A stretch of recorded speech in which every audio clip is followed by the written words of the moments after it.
Everyone, welcome back. Josh Kattar and Alex Goldman here, and we are joined very luckily once again by the El Jefe of the New England cartel, Tyson Chartier. Tyson, how you doing this morning, man? Can't complain. Busy day, but we're squeezing some stuff in and ready for some fights this weekend. Yeah, for sure. And talking about fights, I want to start the show off today. Talking about a really big one, which is Aljamain Sterling and Calvin Kattar, and you know it's a big opportunity for both men. The way I look at it, Calvin can get a win over a very recognizable name in the sport, and for Aljamain, it's a really large step up into the featherweight division. Your first fight getting Calvin Kattar, stepping into featherweight. But, without giving away all the secrets, what about this matchup excites you? And where in particular do you think Calvin can shine? Well, I mean, obviously, anytime you fight a former champion, which we've done a bunch of times, there's always like another layer of excitement to it, and the fans kind of want to see how the ex champ looks. And with this one, the added is that he's going up a weight class. So all the questions are around how's Aljo going to look at 45? Is he going to be able to hang with the bigger guys? Is he going to be durable enough? So those are all the questions. Um, yeah, I mean, it's always big card UFC 300.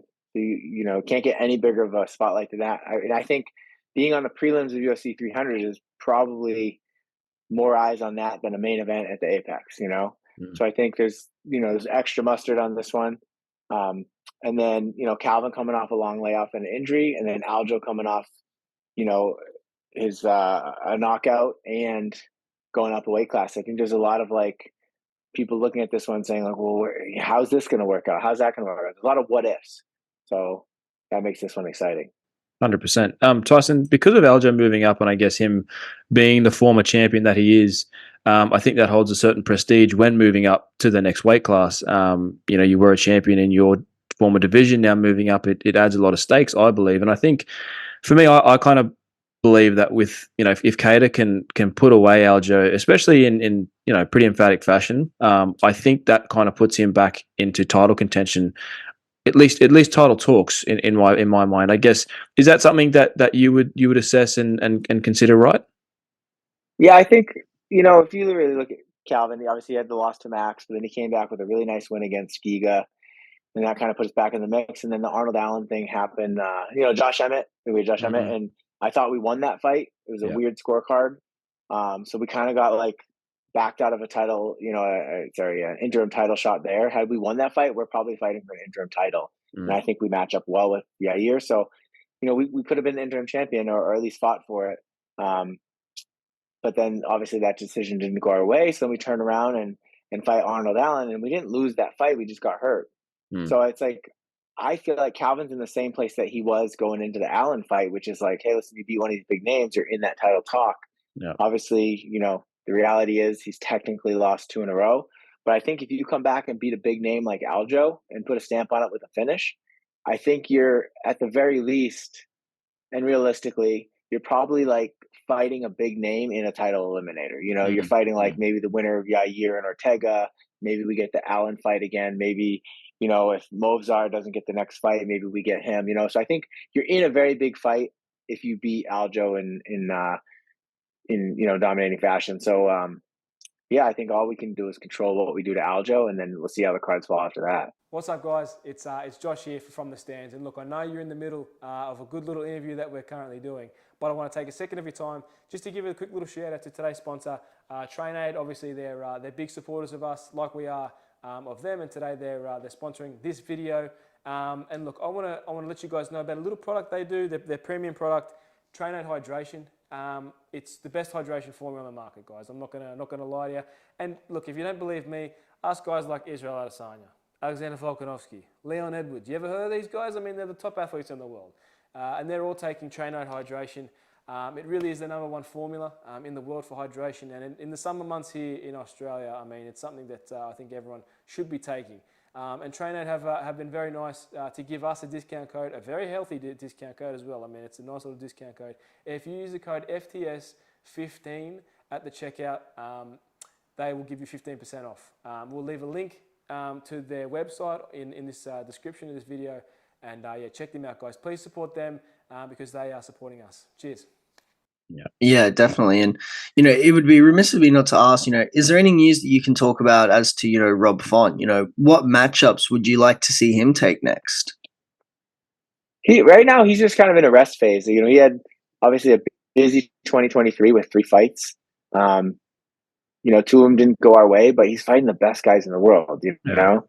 And no shame in losing to the guys that he's lost to. I think Rob himself would say this, and I think our team, we feel like we probably could have performed better in some of those fights, and that's what we're doing now is we're getting back in the lab and getting in the gym and just trying to set the course in the right direction and kind of fix some of those holes that were brought out. But who knows who we get next? We're kind of in that. We're in the top 10, but we've lost a few fights to top guys. So if I'm guessing, I think it would be kind of like another Adrian Yanez type thing where they're going to feed us a young guy and make us, earn the right to keep our spot, which is just how the sport works. And I think Rob matches up good with a lot of those guys. So those guys coming up, it's they get a taste of that top 5, top 10 level, and they either put up or shut up. And that's what this sport is. You gotta constantly defend your position and then earn the right to fight up. And right now we're in the point, I think, right where we have to probably defend our position. So we'll see who that ends up being. Definitely. Tyson, obviously, for us Aussies, it was a pretty sad weekend last weekend, seeing Volk lose the title. But in saying that, full credit to Ilya. I mean, it was just a dominant performance and one you would like to see from a guy that is a superstar in the making, I believe. Obviously, Calvin has the incredible boxing base that he has, as well as his other skills, but in a hypothetical fight with Ilya, I mean, he'd have the height and reach advantage as well. I guess, hypothetically, how do you sort of think Calvin matches up to the new champion Ilya Topuria compared to sort of how he would have matched up to Volk? And I guess which matchup between the two of those guys do you think would be more favorable? I think probably it would more look like a boxing and calf kicking fight if we fought Ilya. He's probably going to attack our lead leg. He's probably going to maybe kick a little bit more than we would. But the boxing that would be the interesting factor there. I think the wrestling probably cancels itself out. I know Ilya has got credentialed wrestling. He's kind of known for having good wrestling and he can use it. But Calvin has amazing wrestling. He just doesn't have to use it. He's in the defensive wrestling. He's got amazing defensive wrestling. So I think, I think that would lead it to end up being more of a heavy boxing, light kickboxing fight. And in those fights, it really just comes down to whoever lands, So I think and then looking at him versus Volk, I think Volk, what he's shown is his ability to adapt to his opponent and kind of use their weaknesses against him. And I think he's one of the smartest fighters there is. I think he has a great team. They come in with great game plans. It's tough to go against a guy like that has a really good team around him and fights smart, So I feel tactically it would be a lot harder to prepare for a Volk because I don't even know how you think he would fight you, because they come in looking different every time. That would be a really hard to fight to prepare for because you'd have to have contingency plans. All right, this is what we think, but if they do this, we're going to shift to this. And then you'd kind of have to have all your bases covered. Where I think with Ilya, I think it would be a boxing heavy approach from his side with some calf kicks. And if that wasn't working, he would try the wrestling. It'd almost be like fighting Ige again, Mm-hmm. So I think that would probably be the easier one to prepare for, but they're both freaking good, man. It's you're asking which superhero do you want to try to take down? So, I think that was a tough one last weekend. I found myself cheering for Volk because I like Volk and I believe what he's about. He keeps the division busy, he keeps moving around. But I think in that loss, I think he made the whole division a lot more interesting right now. Yep. Yeah, definitely. And when we are looking at Today's MMA landscape, belts are changing, quite often, and the level of every fighter is exponentially higher than, it has been in the past. And, my question is, how do you as a coach, and all of you as a team, how do you guys stay ahead of the competition? Is it about following trends that other coaches are implementing in their games? Is it, identifying underutilized techniques? How does your team stay ahead? I mean, I don't even know that we do stay ahead, like we were trying to. Um, but I think the key is like you got to watch for trends. Like I watched all the UFC fights. I look for what's working, what's not working, what like different things people are implementing to different positions. Then you start to like kind of like see new things emerging and see like like how people are starting to implement like different takedowns or the grips or the whole Dagestani handcuff thing. That seems to be like not as big of a deal anymore, but it was like unstoppable a couple years ago. So I think like you start to look for like new emerging trends, you figure out how to beat them, and then you force them to beat you with something else. And I think we're decent at staying ahead of that stuff. Um, but I think it's these young fighters are getting good, man. But you got to understand, like if the young fighters are getting good everywhere else, that means they're getting good where we are too, because they're coming up like they got those malleable minds from the age of like 8 to 15, like where normal people are like wrestling and then going to high school and wrestling there. And now they're doing MMA there. So they're coming up Yeah. with such a solid base that it's like these fighters aren't one dimensional anymore. You can bring them into wrestling and they can beat you there. You can bring them into jiu-jitsu, they can beat you there. You spar and kickboxing, they'll beat you there. If you just box, they'll beat you there. And they're young and hungry and they have like naturally better cardio. So these young guys coming in the room are like just as skilled, not as experienced, but just as skilled with better cardio and more energy and like better recovery than the older guys. So like they force the older guys to adapt. And I think that's something that you're starting to see now is like these guys that come on the Contender Series, like some of these guys, so obviously some of them aren't that great, but like there's a lot of guys that go on the Contender Series. You could see that they could probably go in and skill wise be in UFC main events and win fights, but then that's where the experience comes in. Like you saw Joe Pyfer the other day versus Jack, and like that's what experience is, Yeah. But yeah, from a skill standpoint, but in the room, those guys are vicious, Yeah. and they give it to these guys. So then it's almost like it's a bottom up push. The younger guys forcing the older guys to get better, or they're going to get left behind. Yeah, absolutely. One last thing I'll touch on about Calvin, and I just want to know. I know it was such a hard injury against Arnold because he didn't lose the fight, and to go out like that in such a big injury as well. I mean, by the time he hits UFC 300, it'll have been a year and a half since he last competed. And in the sport, I suppose time is undefeated, and time that is the sport. You only have a certain amount of time in the sport. And I guess how has Calvin been throughout this injury, and sort of how has that recovery process been for him? No, he's good. He rehabbed. He did a lot out at the PI, and then we've found a good physical therapist out here, a guy that works with the Patriots, and so high level physical therapy. Like the same person that Rob went to rehab his ACL. He just made PT his new sport, and then as he was able to get back in the room, he got back in the room. But I think, especially you're seeing all these stats like 35-year-olds 0-15 in title fights and stuff like that. Like that's real, but I also think like one caveat to that is I think a lot of these guys are learning to train smarter. I feel like we are anyway. I don't know. I don't speak for other gyms, but like it's. I think some of these guys coming up, like someone like Calvin, obviously he's had some wars, like fights like Max and stuff like that. But like, look what we did after the Max fight. We took a year off. Calvin didn't get his face touched for 8 months. Like we rested and we sat down, which is something I would have liked Volkanovski to do after the other fight. But I think it's just like when you're at the top like that, the pressure for the UFC, for you to defend your belt and move on and make that money, it gets more like bigger and bigger.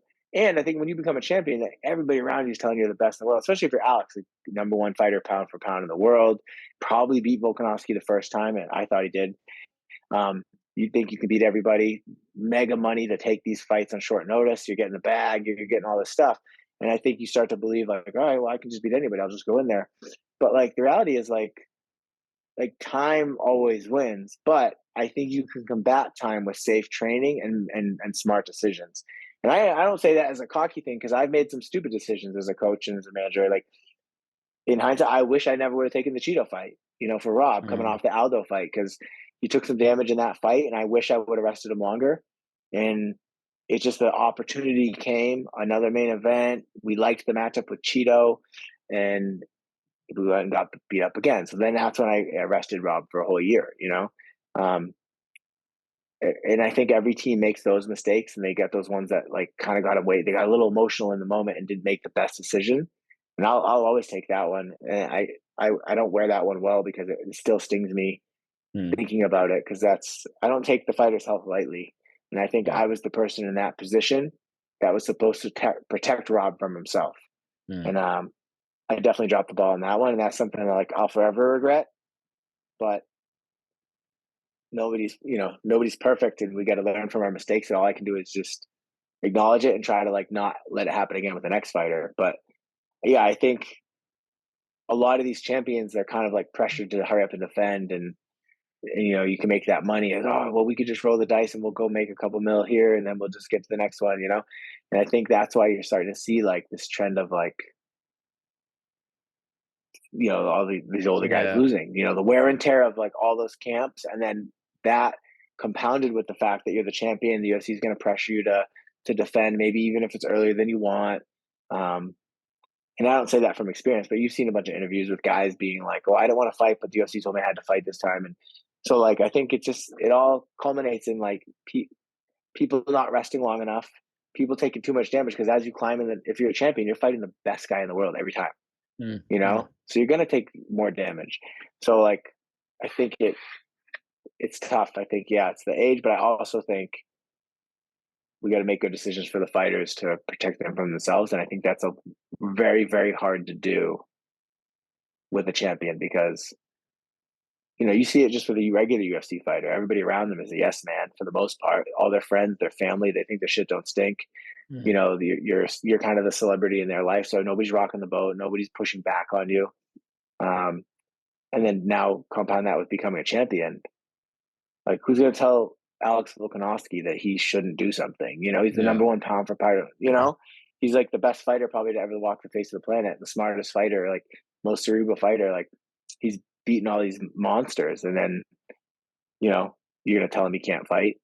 A quick turnaround, because his answer is gonna be, why didn't he really get knocked out? I just got rocked, So it's tough. It's tough. I hate this subject. Like, I think it's hard to rest. Yeah, for sure. Well, look, Tyson, a couple last questions from us, man. Last one from me, anyways. UFC 300, is such a big opportunity, and surely a huge achievement that you can tick off the list, but what's one goal in 2024 in MMA that you would like to either achieve for yourself or for one of your athletes? I mean, wins are so hard to come by at this level that, like, I feel like if your team can have a winning record throughout the year, because you got to think, most of the guys that go to UFC, they lose their first two fights, they get cut. That's like probably the majority of the guys, right? Or they like go 1 and 2 and get cut. So like, to even have a winning record in the UFC is tough in itself. So now as a team to go in, we got 5 guys in the UFC now. So if we can go in and have a winning record this year, I think that would be tremendous. Even if it's like, let's say 5 guys, they average 3 fights, which obviously they don't average 3 fights. Let's say they average 2 fights, 10 fights. If we can go 7-3, that's a freaking phenomenal year. 6-4 is good. 5-5 is good, honestly. Like, if you can go 500 in the UFC, like, so I think the goal would be like, we got some new guys in, we got obviously the veterans, and then we got some young prospects coming up. So I think it would be like a winning record as a team and a couple new faces. Absolutely. Well, let's talk about one of those new faces. Last one from me, Tyson, is Conor Matthews' UFC debut at UFC Atlantic City coming up. I guess for the fans of the sport that maybe haven't heard of Conor yet, his Contender Series fight was very entertaining. I guess, what does he bring to that talent-stacked featherweight division that you think people should be aware of? He's like, I think he's the only active UFC fighter that was like U.S. Special Forces.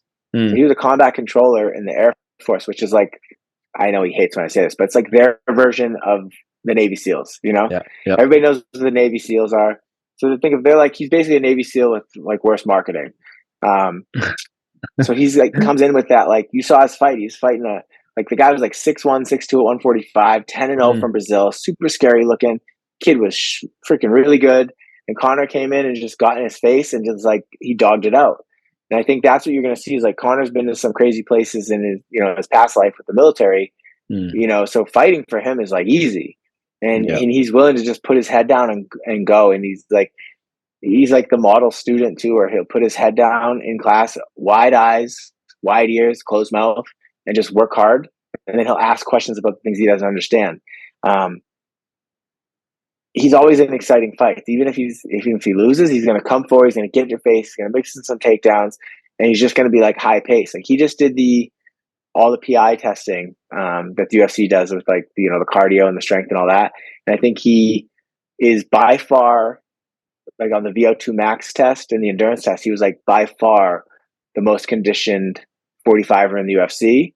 And then he was like second all time on the endurance test, which I think is like you ride a echo bike or an airdyne bike for like a certain amount of time and see how far you go. So it's just like a power and like a gut check. And he was second all time in the UFC behind Sean Brady.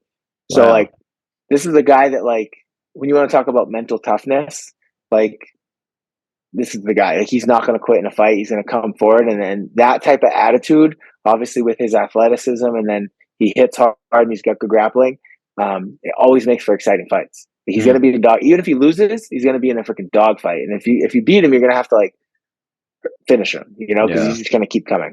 Even his loss in the Contender Series 2 summers ago, was a dog fight. And even Dana was like, that was like a UFC level fight. Keep at it, Yeah. So I think it'll just be an exciting fight, and improved. He just keeps showing up, getting better. So I'm excited about where he can go in this division.